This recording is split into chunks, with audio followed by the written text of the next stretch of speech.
Well, hey guys, I am back with the Lego Thor custom. So, here we go. We got a good collection here.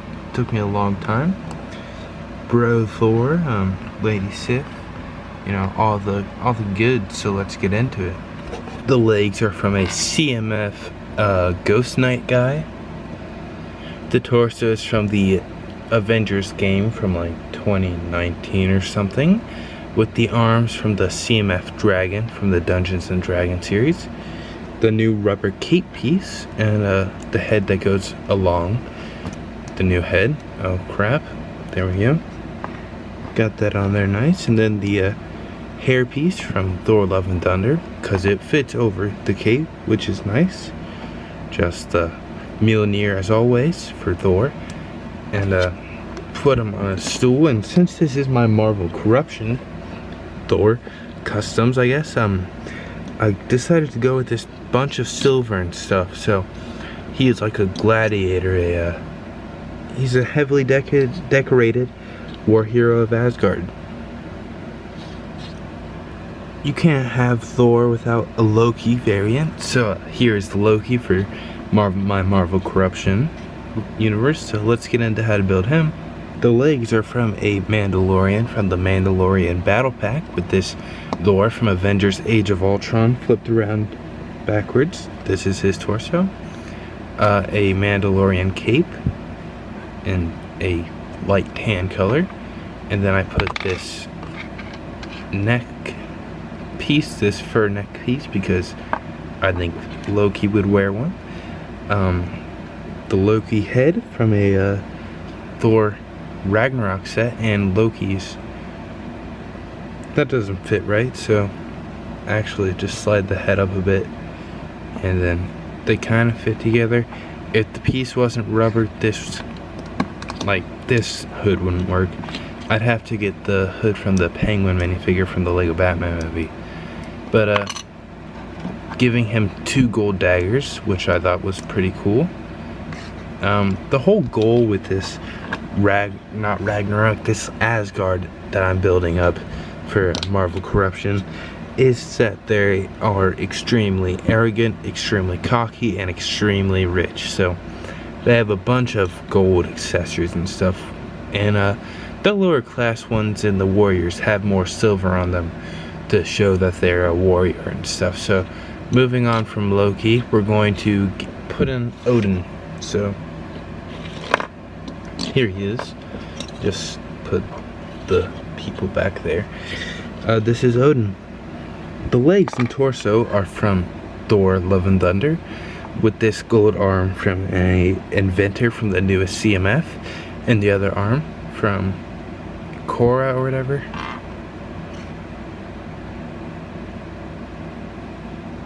Then I used Vision's cape, because it's got this texture and stuff, which is really cool.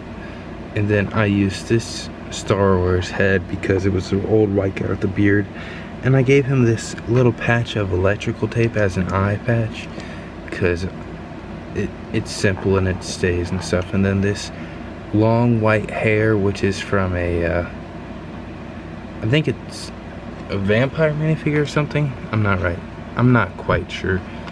But, oh, it's from Magneto from X-Men 97 Lego sets.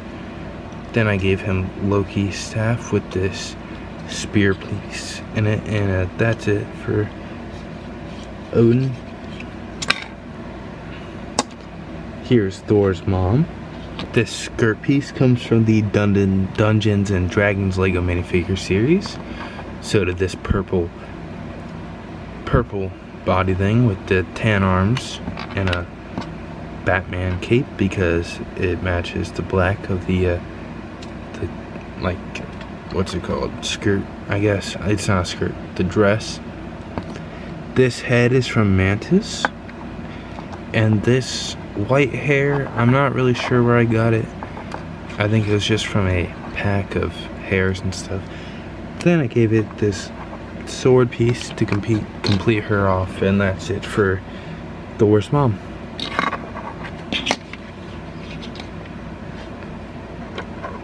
Well, because she is peeking out, I guess I'll move on to Lady Sif.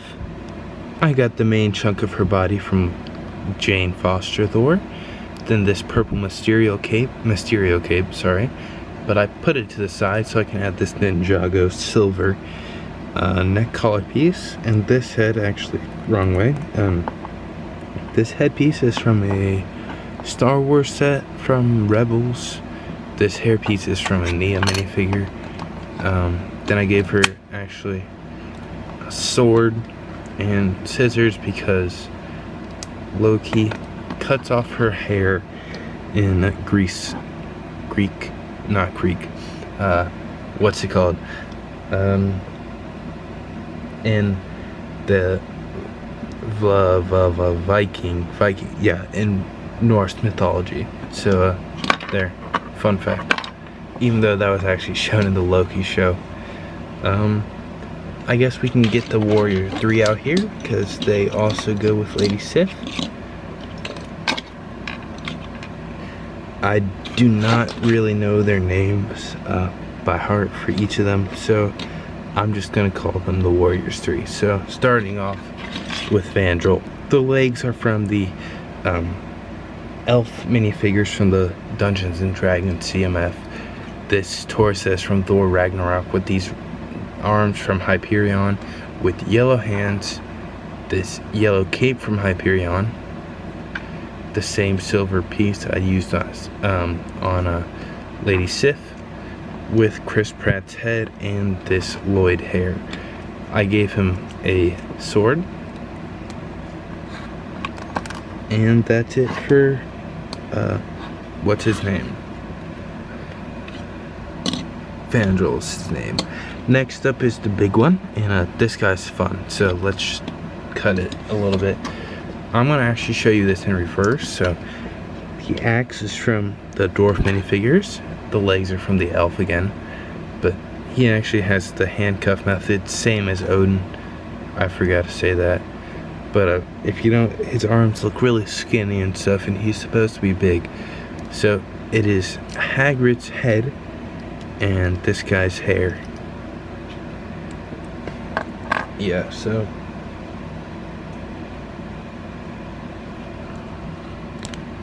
here's the thing. Okay, sorry, that wasn't even his face wasn't showing. So it's Kite Man's head here thing. You can have your head back. There you go. Flashing my new minifigures. This is just a random torso from the new Falcon set and stuff. The Dragon CMF. This is his body, and this is Kite Man's head, as I said before. But I'm gonna drop in the happy expression and then combine them. And the hair does not fit on all the way, but it makes him look really big and stuff. So there you go. That is it for this big guy. I think his name starts with a TH or something. And see the size difference? It works well because he's big beard and stuff. Next up is this guy. So the legs, torso, arms are from Nia minifigure with these light, I don't know what color they are, hands. I believe this sword piece is actually probably from the same minifigure. There we go. With these two swords in them for some reason. This head is from a Wong minifigure with this long black hair. There's focus. And then this piece, his mace. It's a Ninjago sort of like, I don't know, hand attachment piece with this silver chain. And this I thought kind of looked cool. It's from the CMF Dragon again. And that's why there's a dragon thing on there. Fits on, and he has this flingy thingy in it. It works really well because of the spikes. So that's it for the Warriors 3.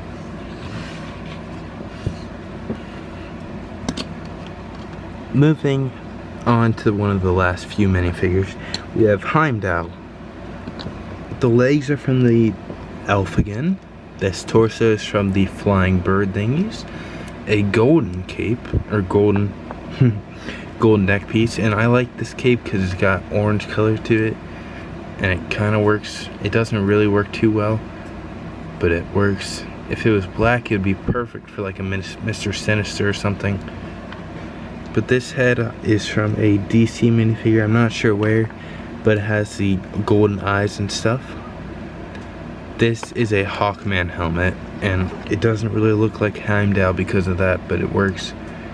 Here's a sword. It's the new sword they've been using. I really like it. The double-edged sword. It's perfect. So I just used it here. And that's it for Heimdall. Last minifigure before the real villains of this storyline is Bro Thor. So this is like casual Thor. The legs are from a Wonder Woman minifigure. This torso is from the first ever Thor. The arms are from Wolverine with these tan hands. This is another Thor head, and this longer hairpiece that's kind of off to the side and stuff. I kind of thought it was funny that like he would do this and stuff. And this is the outfit. He gets sent to the earth, and when he gets banished at the end of this movie for being too brutal, as I'll explain. Next up we have the Executioner. The legs are just from a random Ninjago minifigure. This torso is from a guard from Thor Ragnarok with these arms from a Mandalorian with purple hands. This is a not Mandalorian, it's just from the Mandalorian TV show. Those robotic troopers or whatever, it's their armor. With this clone head, actually, I painted a beard on and this big eyebrows. This was actually for the Spider-Man customs for Kraven. This hammer design I made, and that's it for the Executioner. And to go along with him, I made Enchantress. The legs come from a Green Arrow minifigure. The torso is from a Hawkgirl minifigure with these Wonder Woman arms. I know, all DC right away on a Marvel video, how dare I. This Mandalorian cape because it's thinned down. Then this green dog cape from the same set as these two pieces. Sorry, you can't really see well. I thought Rogue's head looked pretty good because of the green band, and then this hair that covers it up. Oh, I didn't realize that. I was using a different hair and it didn't cover it. That's a big forehead. But I just liked how this hair looked better, so oops. Perfect. Green, power, blast, boom, boom. That's Enchantress here to cause trouble as she tries to manipulate Asgard into being her own. But Laufey sneaks in and steals the Tesseract. Not the Tesseract, what's it called? Loki's scepter. So this is actually from, all of these pieces are from Attuma. Crap. Attuma from the whatever Black Panther movie. Here we go with this, another Mandalorian cape, another bird piece. Just kidding, it's I know what that is. What's his name? Aquaman or whatever from Marvel with this black slick back hair. And then here is my custom Loki scepter. So how it works is it has a bend in it from this lightsaber piece with this point at the end, and all of this was stolen from online YouTubers. So just look up Loki scepter and you can get the top, but theirs don't really bend and stuff like it's supposed to. So there it is, Loki scepter. That's it. Bye guys.